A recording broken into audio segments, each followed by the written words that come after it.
Hello guys, இங்கே வந்து ஒரு டாப் 5 ஹாரர் சர்வே மூவி தான் எடுத்துகிட்டு வந்திருக்கேன். அந்த சர்வே மூவியில் உங்களுக்கு எது பிடிச்சிருக்கோ அதை வந்து கமெண்ட் பண்ணுங்கள்.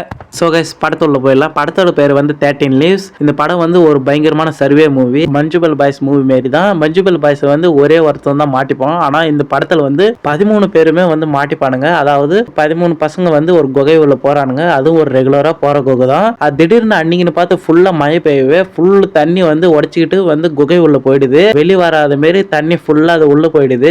இது கண்டு ரெஸ்கியூ டீம் எல்லாம் ஃபுல்லா வந்துடுறாங்க. வந்துட்டு அவங்க வந்து தேடு ஈடுபடல வந்து ஈடுபடுறாங்க. கடைசியா அவங்க வந்து அந்த 13 பசங்க உயிரோட இருக்கிறானுங்களா இல்லையான்ட்டு தெரிஞ்சுக்கிறதுக்கே வந்து அவ்வளோ பாடுபடுவாங்க ரெஸ்கியூ டீம்.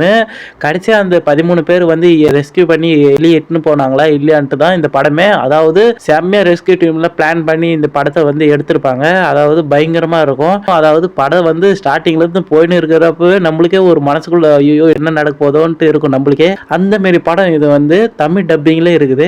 மறக்காம இது பார்த்துட்டு எங்கிட்ட கமெண்ட் பண்ணுங்க. அடுத்த படம் என்ன பார்க்க போறோம்னா டனல். இந்த படத்தோட கதை என்னன்னா, ஹீரோ வந்து தன்னுடைய பொண்ணுக்காக பர்த்டே செலிப்ரேஷன் பண்றதுக்காக வேலையெல்லாம் முடிச்சுட்டு வீட்டுக்கு கிளம்பி வந்துட்டு இருக்கிறாரு. வந்துட்டு இருக்கும் போது டனல் உள்ள போறப்பவே திடீர்னு 2 சைடுலுமே வந்து இடிஞ்சு வீந்துருது. அதுல சென்டரா வந்து நம்ம ஹீரோ வந்து மாட்டிக்கிறாரு. மாட்டிக்கிட்ட பிறகு ரெஸ்கியூ டீம் எல்லாம் வந்துடுறாங்க. வந்துட்டு இவர் மாட்டிக்கின உடனே இவர் வந்து ரெஸ்கியூ டீம் எல்லாம் வந்துடுறாங்க. இவர் வந்து ஹீரோ வந்து சென்டரா வந்து மாட்டிக்கினாரு. மாட்டிக்கிட்டு சோறு இல்லாம தண்ணி இல்லாம எதுவுமே இல்லாத வந்து நம்ம ஹீரோ வந்து மாட்டிக்கிட்டு எப்படிதான் சர்வே பண்ணாங்கட்டு தான் இந்த படமே. இது வந்து ஒரு பெஸ்ட் மூவி தான் நான் சொல்லுவேன். கொரியன்ல சர்வே மூவி வந்து இது ஒரு பெஸ்ட் மூவி. இது பார்க்காதவங்க வந்து பாத்துருங்க. தமிழ் டப்பிங்ல இருக்குது, யூடியூப்ல இருக்குது. மறக்காம பார்த்துட்டு எங்கிட்ட கமெண்ட் பண்ணுங்க. இந்த மூவிக்கான IMDb ரேட்டிங் வந்து 6.8 கொடுத்துருக்காங்க. ஸோ கைஸ், அடுத்த படம் என்ன பார்க்க போறோம்னா நோவேர். இந்த படத்தை வந்து அப்படி வந்து செஞ்சு வச்சிருக்காங்க. அதாவது ஒரு பொண்ணே தனித்தீவில் மாட்டிக்கினா கஷ்டம். அது வேற இல்லாமல் அந்த பொண்ணு வந்து முழுவாது வேற இருக்குது. அந்த சுச்சுவேஷன்லாம் வச்சுக்கிட்டு இந்த படத்தை வந்து எடுத்துக்கிறான் பாரு டைரக்டர், வேற லெவலில் எடுத்துக்கிறாங்க. அதாவது இந்த படத்தோட வந்து கதையில் என்னன்னா, இந்த நாட்டில் வந்து சில பிரச்சனையால வேற கண்ட்ரிக்கு வந்து மக்கள்லாம் தப்பிக்க பார்க்குறாங்க. அதில் வந்து ஹீரோனி வந்து ஒரு கண்டெய்னரில் மாட்டிக்கிறா. அந்த கண்டெய்னர் வந்து பெரிய ஒரு ஷிப்பில் வந்து போயிட்டு இருக்குது. அந்த ஷிப்பு வந்து தடுமாறி அந்த கண்டெய்னர் கடல்ல வீய அதில் மாட்டிக்கின ஹீரோனி வந்து நடுக்கடல்ல வந்து அந்த கண்டெய்னரில் வந்து மிதக்கின்னு போறாங்க. அதுலயும் வந்து பல ஓட்டைகள் வேற இருக்குது. அதெல்லாம் வச்சுக்கிட்டு குழந்தை வேற அதுலேயே வந்து பிறந்துடும். குழந்தை பிறந்துட்டு அந்த கடல்ல எப்படிதான் அவங்க வந்து சர்வே பண்ணாங்க தான் இந்த படமே. அந்த கடல் விட்டு வெளியே வந்தாங்களா இல்லையான்ட்டு அப்படி காட்டியிருப்பாங்க இந்த படம். ஒரு நிமிஷம் நம்மளுக்கு வந்து எமோஷன் வந்து காட்டிடும் இந்த மூவில. இந்த மூவி வந்து தமிழ் டப்பிங்ல இருக்குது. மறக்காம பாத்துருங்க. பார்க்கலாம் உங்களுக்கு தான் லாஸ். அளவுக்கு இந்த படம். ஸோ கைஸ், இந்த படத்தை பார்த்துட்டு என்னான்ட்டு என்கிட்ட கமெண்ட் பண்ணுங்க. அடுத்த படம் என்ன பார்க்க போறோம்னா சொசைட்டி ஆஃப் த ஸ்னோ. இது வந்து ஒரு சர்வே த்ரில்லர் மூவி. ரொம்ப பயங்கரமா இருக்கும் இந்த மூவி வந்து. அது மட்டும் இல்லாமல் இது வந்து ஒரு உண்மை சம்பவம் வச்சு எடுத்த படம். ஸோ கைஸ், இந்த படத்தோட கதை போயிடலாம். சில பேர் வந்து இந்த ஃப்ளைட்டில் வந்து பயணிக்கிறாங்க.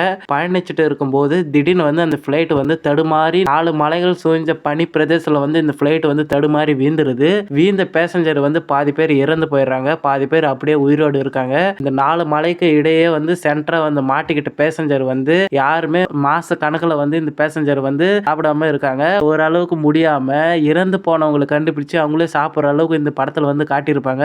கடைசியா இந்த படத்துல இருக்கிறவங்கள மொத்த பேர் இந்த பேசஞ்சர் காப்பாத்தினாங்களா இல்லையா, இந்த ரெஸ்கியூ டீம் வந்தாங்களா இல்லையான்ட்டு தான் இந்த படமே. இந்த படம் வந்து ரொம்ப பயங்கரமா இருக்கும். எமோஷன் சீன்ஸ் வந்து பயங்கரமா இருக்கும். இந்த படம் தமிழ் டப்பிங்ல இருக்குது. மறக்காம பாத்துருங்க. நீங்க பார்த்துட்டு என்னன்னு எங்கிட்ட கமெண்ட்ல சொல்லுங்க. ஸோ கைஸ், அடுத்த படம் என்ன பார்க்க போறோம்னா எமர்ஜென்சி டிக்ளரேஷன். இந்த படத்தோட கதை என்னன்னா, அந்த இடத்துல வந்து ஒரு ஃபிளைட் வந்து பறந்துட்டு இருக்குது. அதுல வந்து ஒரு 15-20 பேர் வந்து ஃபிளைட்ல வந்து போயிட்டு இருக்காங்க. அதுல ஒருத்தன் வந்து ஒரு வைரஸ் வந்து பரவி விட்டுறான். அதுவும் அந்த ஃபிளைட்லயே எல்லாருக்கும் அந்த வைரஸ் வந்து பரவுது. கண்ட பைலட் வந்து கீழே வந்து இன்ஃபார்ம் பண்ண, கீழே வரவங்களாம் அந்த வைரஸ் வந்து ரொம்ப பரவிட்டு இருக்கிறதுனால கீழே வராதிங்க, நீங்க மேலேயே இருங்கன்னு சொல்ல, அது கண்ட பைலட்ஸ் வந்து மேலே வந்து ஃபிளைட் வந்து ஓட்டுன்னு இருக்கிறாரு. அதுவும் ஃபியூல் கம்மியா இருக்கு. அந்த வைரஸ்ல இருந்து இவங்க தப்பிச்சாங்களா இல்ல ஃபிளைட் கீழே இறக்குனாங்களா இல்லையான்ட்டு தான் இந்த படமே. செம்ம சர்வே த்ரில்லர் மூவி. அவங்க கிட்ட இருந்து அந்த வைரஸ் கிட்ட இருந்து எப்படிதான் தப்பிச்சாங்கன்ட்டு தான் இந்த படமே. ஸோ கைஸ், இந்த படத்தை பார்த்துட்டு எப்படி இருக்குதுன்னு எங்கிட்ட கமெண்ட் பண்ணுங்க. ஸோ கைஸ், நெக்ஸ்ட் வீடியோவில் சந்திக்கலாம். Bye bye, take care.